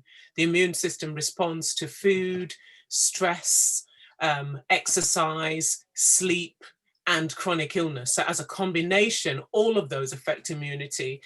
To answer your question, however, I think it's really important that we try to get most of our nutrients from food. That's the best, a healthy diet. It's not always possible, of course, depending on the way people are living, the way they're eating, and of course, if there's underlying illness. And I think as a rule of thumb, for me, I think it's really important that people are taking supplements because they're actually needed. GPs don't always like to do some of the tests for deficiencies because they can be a little more expensive and it means, you know, sort of extra cost. But I think it's worth ensuring that you're actually lacking what you're taking. So I think if in doubt, if you feel that you're in doubt, perhaps you've been down, perhaps you've not been eating properly. This is the same for children as well. Sometimes you have fussy eaters. I think the first port of call in terms of supplements is something like a multivitamin, because in multivitamins, all of the levels are such that they can be taken and not cause toxicity. And I'm just talking generally, of course, unless you've got some, you know, very exclusive illness where you've been told not to. So multivitamins can be used where you feel that there's a deficiency in your diet or you've not been eating properly. The reason that they're called supplements is that they are supposed to play second fiddle to a healthy diet. So they are to supplement the gaps. I think one of my concerns at the moment is vitaminosis and hypermineralization, that people have gone off because of fear. I think it's really important to talk about two vitamins, and you're going to wish you hadn't asked me about this, but you know, I go on about this every time people ask me about vitamins and minerals now. Two are really important. Vitamin C, because I think, you know, people often take really high doses of vitamin C. Sometimes it's needed, don't get me wrong, but a lot of the time I think that it's not. So vitamin C is really important for our immunity. It's not a super booster, but it's important for immunity. And, you know, the government guidance says that we need 40 milligrams a day, which you can actually get from your diet if you're following some of the things that Sister Taya was talking about. So the government says 5 a day, fruit and veg, 5 a day. And that is a minimum of 5 a day. So if you had more than that, you would exceed your vitamin C requirements through your diet. So one orange has about 30 milligrams, a guava has about 70 milligrams, broccoli, a portion of broccoli has about 60 milligrams, one large, you know, the red peppers in Nigeria, tatashi, one of those is about 90 milligrams. So vitamin C is readily available. However, I think when we, you know, if we have additional needs because we have an illness, then we take a supplement, or because, you know, but I think we need to look at diet. The other one I will talk about is vitamin D, which I think for two reasons. Now, I think government has released a paper, Public Health England in 2016, that showed that vitamin D is lacking across the UK in children, in adults, especially if you're darker skinned. So we've been harping on about this long before COVID, that people with darker skins have increased needs, children, elderly, people who are obese especially. And this is simply because we don't have much light in the UK. So vitamin D, D3, there's a reaction that happens with our skin. And vitamin D is very low in the diet. So you'd have to, you don't get much vitamin D through food. In the UK, a lot of foods are supplemented with vitamin D, but it still will not meet the needs that we have. And because we don't it's not a sunshine country, so between September and March, we should actually be supplementing, especially now with COVID, 25 micrograms a day. So government guidance is 10 micrograms a day. However, I think for people with darker skin, and people who are, like not going out for long, especially if you have children, all dressed in black for some reason, especially our boys, like hoods, and everything, they should, because there's no skin exposed to sunlight. 25 micrograms a day, really important. And some of the research now is showing that that helps immunity. Other than that, I think we should be talking to our GPs first, or your pharmacist, before you go above. So, things like zinc and individual vitamins that we're supplementing, we should have a good reason for them, because when we're taking too much of them, they can contradict other things in our bodies, and therefore things are going wrong. So right, excellent, thank you. Ty, do you have anything to add to that? I went to a course where because of the cancer, and we're talking about shouldn't we take vitamins because with the chemo and all that, and was shocked. And he said, do not take vitamins except you're deficient in them. The only one that we should take is vitamin D, and that's for dark-skinned people, because our skin does not store vitamin D, because we're normally from, like, imagine in Nigeria, where the way I understand it, the layman way would be, if you've always got something, you've got a lot of food, you normally wouldn't store what you have a lot of. So that's how our body does, and it renews that. And also with what Shola said, we tend to cover, it's us that the sun is out. I actually noticed that as well. You go jogging and the sun is out. And Black people, if we come out, we're all covered up. And your skin needs to be exposed to direct sunlight, and we don't usually do that. So apart from vitamin D, do not take any vitamins except you are deficient in it, and and actually then there are also some vitamins that actually can cause cancer.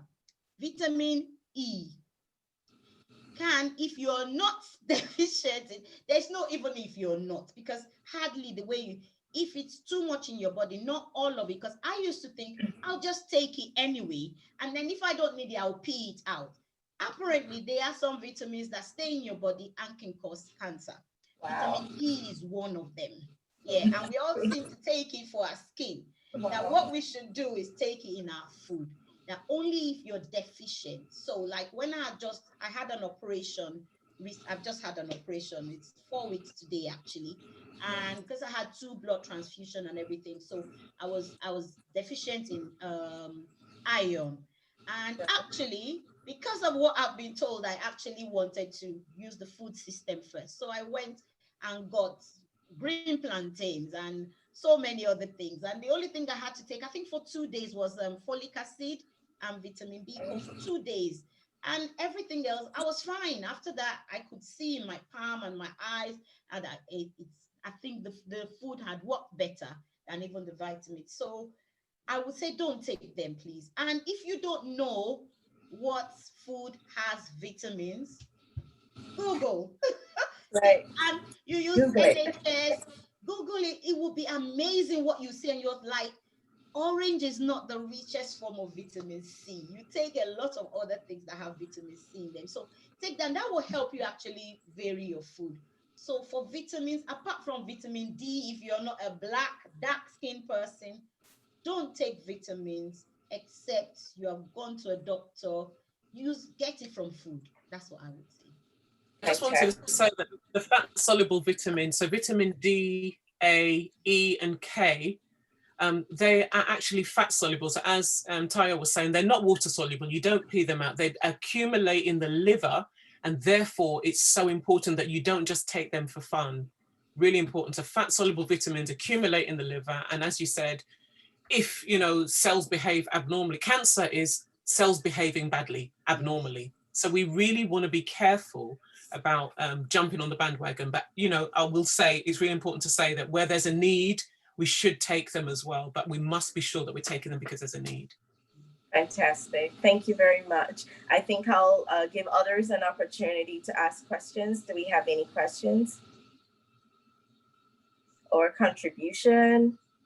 I would like to ask, and this is to either of the ladies, either to Sister Shola or Sister Tayo, when you look at like the Black and African communities, where we have low income families, or not necessarily low income families, because I mean, right now with post COVID, you've got a lot of people who will fall in that bracket anyway as a result of what is happening. And with the downturn in the economy and everything, is there a workshop, or is there any way that what you have spoken about, the vitamins, and because we're focusing on lifestyle, so the way we eat is going to need to change. Okay, now we all know that healthy lifestyle, a healthy feeding, it comes at a cost. It's not the cheapest means of getting food. How can we either do workshops or roll something out for the people who are less knowledgeable? And I'm not talking about less educated, because even me, half of what we discussed this evening, I had no idea. But there are families who would be struggling, who would want to be giving a healthy meal to their families, their children, but will struggle financially, will struggle with the limited knowledge they have about what certain foods to give. Now, earlier on, Sister Shola, you said something about our diet, or you agreed to the fact that we have a very high carbohydrate intake.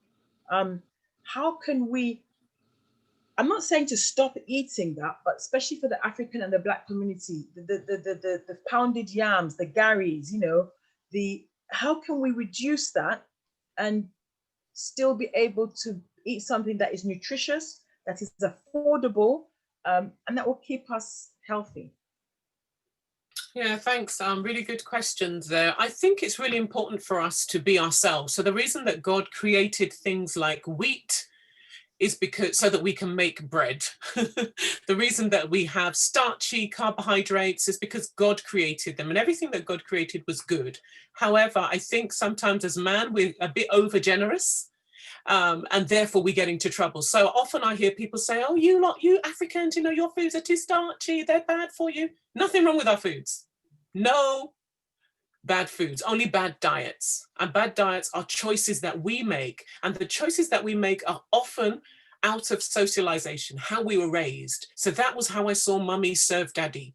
Massive pound of the starch in the middle, baga, and then the stew, and then the meat was orishirishi around everywhere was meat. So when I get married, what do? I serve my husband that way until I realized, like you said, that this is not the way. I must say that there's a lot in the public domain around the Eurocentric way of eating.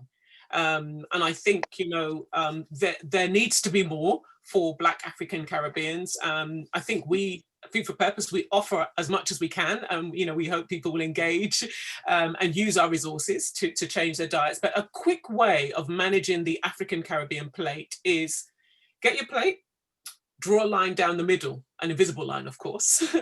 Half of your plate, whatever you're eating, and it usually works with most meals, half of your plate should be vegetables. Half of that plate, cover it in vegetables. And then the other half, cut that in half again. A quarter is your carbs, and the other quarter is your protein. So that is actually quite low to moderate carbohydrates. So what we've done over the years is when we look at our plates, it's mostly carbs, followed by a little bit of vegetables and lots of protein. And it's just reteaching us in the Black community, because the way we eat is the way we eat. And I think it's important, the way we eat is attached to our culture and who we are. And I think, I've been a dietitian for long enough. I've seen over 20,000 patients in my career. When we try to change Africans to something else, they will do it for a while, but it's not sustainable. And I've found in all of my patients, and people will laugh, I've found Black people the most difficult difficult to try to persuade, or like we do a lot of behavior change therapy and all the the psychology of eating.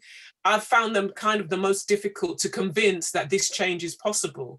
But I love what Taya said about taking responsibility for your play. You take responsibility for it, make the changes, and watch the changes happen. So there are resources available. We certainly do offer them as food for purpose, but there's nothing wrong with our foods. No, it's nothing. what we have called our norm. And I'm shocked sometimes. I see patients and they're like, don't ask me not to eat pounded yam. I'm not going to stop. And I'm thinking, you're not going to change. And if you're a man and with a wife, then you're a widow maker. Okay. You're saying that you're not going to change. You're going to fight me because you want to, and at the same time, you want to live long and carry your grandchildren on your back. Alpha do. So I think we need to really, as African Caribbeans, and I'm hardcore. That's why I left the NHS, so I can be hardcore like this. We need to really ask ourselves what our priorities are. So we spend so much on an expensive car, so much on 5 yards of whatever, so much on hair, on weave, on wigs. And then we say, invest in your food. And I'm not talking about families that are going through hardship. I'm talking about, people in the mid. And a lot of us are not as hard up for food as we act. So we spend so much on other things. And when we say to people have vegetable, they say it's too expensive. Okay. Sometimes it is, but I think sometimes we need to look at where we're spending our money. So we always go for the cheapest things, like in a lot of us are guilty in our African Caribbean churches. When we look at food, we always like give the children the cheapest food. We want to give them those drinks with all sorts of additives in them. We always, we're always looking for, is it cheaper? Where is cheaper? It's cheaper. But then you don't go cheaper for your wig. You don't go cheaper for your nails. So I think, honestly, we've got our priorities wrong. And I think that one of the roles of the church, the fantastic role of the church is that the plenty of one family meets the lack of another family. And that's the ethos of the Healthy Church Initiative. Not everybody can afford what everyone can afford, but as a church family, when we come together, we can afford to share this. Thank you so much. Ify, I will come to you shortly. Let me go to Yemisi, because I think she needs to leave. Yemisi, go ahead. Bye-bye. Hi. No, I just came back in and I will still have to leave. No, I just wanted to comment on, I think it was Shola that was talking about food. Interestingly, I was a guest at UK Diabetes UK today. I think they're having a week conference. And I'm diabetic, of course, type 2. And one of the things I talked about was our food, because I just got tired of people telling me that African food is bad. Now, I'm happy that she broke it down to portion, even if you're eating Western food. And I said, I love my African food. And since 2008 that I was diagnosed, I have stuck to my African food, but I've just cut down on the portion. And it's interesting that what Taya was saying earlier, so much has been said about, for me, people have more or less condemned our food, but I have found that quite a few Africans, there's a lady called Funke Koleosho. She's a nutritionist, and she wrote a book on African food, the content, the calories, the breakdown of 90% of our food. So if you can lay your hands on her book, Funke Koleosho, I think she has a blog as well. So I think for me, because if people are talking about food, how would you advise somebody who lives in Nigeria that does not have access to Western food? So that's why I was happy that she mentioned the portion. And I just felt I needed to add that to it, that our food are not bad, as far as I'm concerned, but the portion and the times of the day that we eat actually contributes to all the problems that we end up having. So that's that about the food. Now, I just need to quickly talk about next week. Myself and some of my colleagues from the Home Office, we will be your guests for next week. And we will be focusing on vulnerability. And the reason for that is because when people, I work in immigration enforcement, when people hear about immigration enforcement, the first thing that comes into their heads is, oh, we just remove people from the country. But there's so many other things that we do. There are so many other support that we give to people that people are not aware. And a lot of our people, unfortunately, they're churning out, or they're spending so much money on things that will not really help their case. So it's all about educating people. It's all about saying there's help for you there. We have people who have been victims of modern slavery, human trafficking, domestic servitude, domestic slavery as well. So these are all of the things that we will be talking about next week. I will be coming with 2 other colleagues of mine. So I hope to see you guys next week. Apologies, I need to dash off to an event. Thank you, Yemisi. Look forward to seeing you next week. Thank you so much. Thank you, everybody. Bye. Bye. Bye. Okay, so I'm going to go to you, Ify, because your hand has been up. Yes. Okay. Thanks. I'll just lower that for now. Yeah, just a quick one. I just wanted, I think Yemisi actually covered some of the issues I was going to raise in response to, I think it was Shola, who talked about diet and diet from the West African perspective. Now, the reason you probably saw me make a quick exit a couple of times was because I wanted to point out, this is what I did. I don't know if you can see that. So in response to the point you made about the balance between carbs and vegetables and all that, I found that for me, this really worked. And what I usually do is I put my okile, so my pounded yam or gari or whatever, that goes in there. And then this is very heavily laden with the vegetable. So it'll be a lot of ewedu, or it will be maybe eforiro or onubu, or, you know, but that's what will go in here. So it's not the other way around. But also, one of the things that I find Nigerian cuisine, and I can only speak about Nigerian cuisine because that's all I'm familiar with within the African context, is very heavily reliant on oil. Now, the oil, the type of oil that we typically use back home is palm oil. And by palm oil, I want to be quite clear, I'm talking about the red palm fruit oil, not the clear palm kernel oil, because back home we don't use the clear palm kernel oil that we normally use for skin products. We don't normally eat that back home. The red palm fruit oil is what we normally use in our cuisine. And actually that is quite healthy. But then again, it's a question of balance. We tend to be quite heavy with the lid when it comes to using the oil. So if we're maybe a little less reliant on oil, cut down on the oil in the soups, that is. And then if you use this balance, so that for your fufu, this for your soup, I think you're pretty much good to go, especially if you've got lots of maybe fish, not fried fish. Stay away from fried fish, maybe use steamed fish or boiled fish, as opposed to the fried stuff. That was the one thing I wanted to mention. The other thing was the books. I have a couple of books that I use as a guide. So this one here is by Angela Teller, which I think is probably similar to the book by Ms. Koleosho that somebody recommended. So it's basically, it gives you a guide about calorific value, content, and all that for foods and ingredients, fruits, vegetables that we normally use in our cuisine. And I've got a similar one here by, this is collaboration of 4 authors. This is World Foods. People, yeah. And this is actually recommended by the diabetes team, NHS Diabetes. So that's all I wanted. I just wanted to point that out. There's no point repeating what everybody else has already said. I think they're spot on. And I think this is a wonderful, wonderful forum. And I'm looking forward to joining the next one. Please, can we cover menopause at some point, please? We definitely will. Don't worry.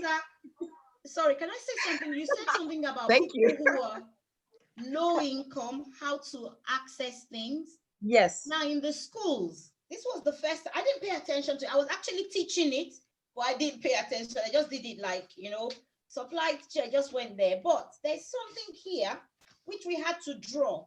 And on the internet, there's a lot of free information. If you go to, is it healthy food, healthy plates, it would actually draw your plates. And yeah, and also on cancer net, but people wouldn't think, they would think they don't have cancer. So why should they look on it?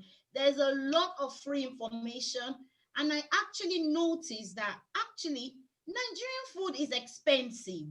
Our food is not cheap. So what I was going to say about to what Yemi said, I actually thought Nigerian food was healthier than burger. So that's what I was saying, because I would go like, well, I don't eat burger, I don't eat chips, I don't eat those. I only eat Nigerian food. So I wasn't expecting it to make me put on weight. Do you see what? So that's why I then realized that it's the portion size. It's very healthy, but even back in secondary school, when we did food and nutrition, they would say, okay, plan a food for a farmer.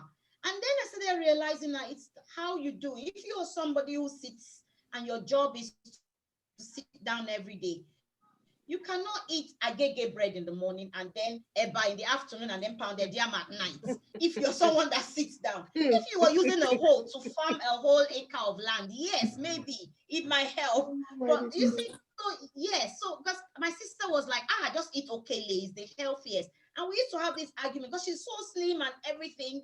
But I noticed that she's very active, she does a lot of things. So her lifestyle is different from someone who will sit at this classroom and teach all day, and then we go to the staff room and eat chocolates. So that was the thing. So I'm just saying, because I always have, in our house was like Nigerian food was healthy compared to burgers and all that. So I just had the realization. So I'm not saying it's not as healthy as I thought. It's not something you can eat like carrots endlessly. You have to eat it. So going back to people who have no money, low income, there are ways to plan your food. It's not all foods that, vegetables are not all expensive. If you compare it to gari is expensive here. If we compare it to agege bread, all our food is expensive.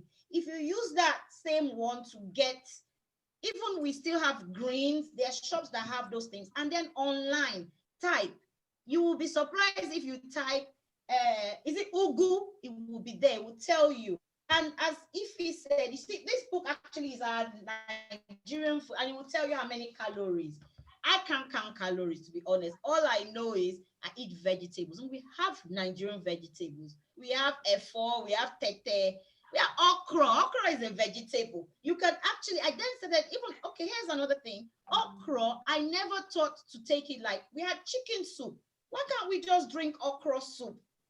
Yeah. You see what I'm saying? So that's what I then started doing. I will put ginger in, and then that will be breakfast. That's okra by itself. So if we plan it, it's not, I want us to take our minds away from it's too expensive and low income people, because a lot of us, maybe we're doing well now, but we've been there. Well, I've been where I had to spend my gyro money on me and my child and my husband. And I couldn't afford Nigerian food because it was expensive. But if you plan it, so the free access is online. Go and Google everything. Use CancerNet, use NHS. There's another one. They're very colorful. Shola, what are they called? Is it free? They draw a plate and they're like cartoons. Change for life. Change for life. Change for life. And better health. Exactly. Better health. So they're all free. And they now have Afro-Caribbean. Put it in there. You'll be surprised. Type agege bread. You will find it there. So that's what I would say to people. Awesome. Thank you both so very much. And Shola and Tayo, I will ask if you could please go to our page on Facebook and share obviously your websites, all the information that you have, so that we can signpost people, because we do have a very huge following on Facebook. And I'm sure, there could be anybody that, is listening in today that you guys could reach out to. So the information has been mind blowing. Yeah, I've taken so many notes. And it's been very, interactive. Tayo, I want to just say, it's amazing that you're sitting there. It's, I don't know, I feel, my role, one of my roles, in as much as I work for Saffron, I deal with palliative, you know. So to see somebody like you, you're an inspiration. It's a blessing, you know. And yes, I thank the Lord, but I thank you. I thank you because it's not easy to sit there and you're so bubbly and share your story. You're really an inspiration. And I just hope that, you know, people have been able to tap into your blessing and tap into your strength. There could be some out there that you could have touched somebody. I'm sure you touched somebody tonight, you know, and you've given, even if you give one person hope, that's enough. So thank you so much. God bless you. Keep in touch. We want to see your progress. You know, like I always tell everybody, once you come on, you automatically, I adopt you, we adopt you, you become part of the family. So you're part of Saffron's family now. And thank you so much. And Shola, yeah, amazing, amazing. You guys are doing wonderful. And it's very nice to see this representation here in the UK. I've never met either of you. So to have you on board this evening, and I'm sure we will have you back again. Would like to have you back again, you know, because as you've reached out, I'm sure at some point somebody might call in and say, those ladies that gave advice some months ago on your show, I've done this, this, and that. And automatically you've changed a life. So if we get feedback, be rest assured we will be sharing with you. Okay, that's fine. Okay. Yes, and just to quickly recap, Yemisi did say that she will be coming on next week, and then I won't go over it, but it's basically to do with exactly what she said. Yemisi works with the Home Office, and so it's going to be very interactive. So please, if you can come back, share as well. If you can't come back, just share on all your platforms. Saffron Sekap is here every Wednesday, doing what we do best, which is reaching out, linking the community. Our mantra, hashtag together we can. We can only come together and create impact, okay? We can't do it on our own. Saffron can't work alone without. Yeah, thank you to our Facebook family. You know, you've been following us, you've been watching. And if there have been questions on Facebook, if we haven't picked up on them now, we definitely will. And if there are any things that we need to answer or we need to throw back to Shola or Tayo, be rest assured we will be doing that and we'll be coming back to you with any answers you might need. I'm just going to hand over to you, Yemi, if you have anything you'd like to say before we round up. No? Yeah, she doesn't like to talk. Okay, just want to say thank you so much to Tayo and Shola. You know, you've just been an inspiration all round. And we do hope that you'd, as Guy said, join the family, come back again, go on our pages, like the pages, because you would have questions there. And we hope that you can just answer people directly instead of us just sending it back and forth to you. It would be good. So wish you, Tayo, wish you greater health, good health, healing virtues all around you. And we will continue to see you going from strength to strength. Shola, thank you so much. And I do hope that we will be able to engage and reach out and bridge some gaps together. Yes. Look forward to meeting you very soon after COVID. We need to have a get together. We've been dreaming of it. Definitely. Because Shola, you mentioned, you said you're just starting and you're not thin on the ground, but you basically said as you're just starting in your you probably need to spread your wings. And honestly, that is somewhere where Saffron could definitely wholeheartedly step in, because it's Tayo, you're in Hertfordshire. You know, we need people all around. So both of your program, Shola, your program, it needs to be in, I think, every church within the United Kingdom that has, you know, yeah, it definitely needs. Amen. And that is where we can come in as an organization. You know, you're the tree and we'll be the branch. You understand, and spread it. Your message needs to be. I'm sitting here and my mind was blown, and I'm thinking, so where have you been hiding all this time? You understand? That's why I dug her out. Yeah, we definitely, and this is why we say, you know, it's very important that we continue to do these shows and to bring people like yourselves on, because it's needed. You know, our community needs it, and it's lacking. And also because of the fact that you're in a certain area from a demographic point of view, you can't physically be everywhere. So you do need, you do need that support, you know. So thank you all once again. It was an amazing evening. Hope to see you all soon. And I want to thank Ife for coming on. Ife's run away, maybe to dish her soup and portion of just about to drop off. Thanks very much, everybody. Really appreciate it.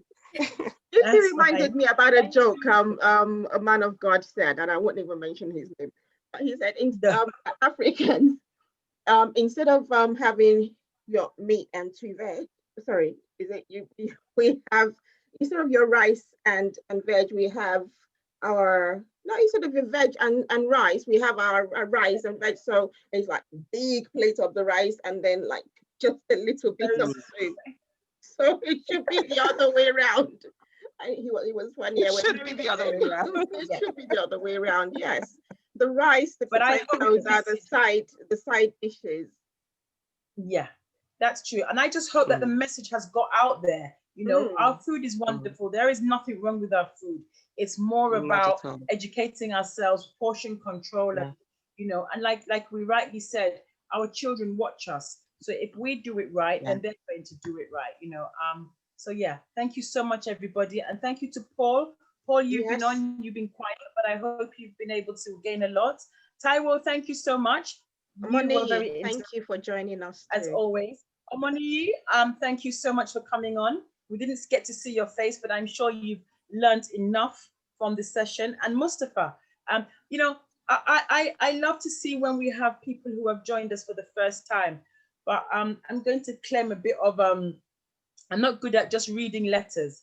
So it would be lovely to put faces to the names, you know. So when you come on our Zooms, please just show your face briefly. Let's connect. So that if I see you on a Ikorodu Road or Oxford Street, I'll know who you are. Yeah, right. Okay. Okay, guys, thank you so much. It was an amazing evening. Please join us next week, Wednesday, when we'll be discussing Home Office and immigration issues with Yemisi Jenkins, MBE, and her team. Okay, so guys, be safe out there. Have an amazing evening. Once again, on behalf of Saffron Seca, we say good night. Bye, everybody. Good night, everyone. Thank you for joining us. Take care.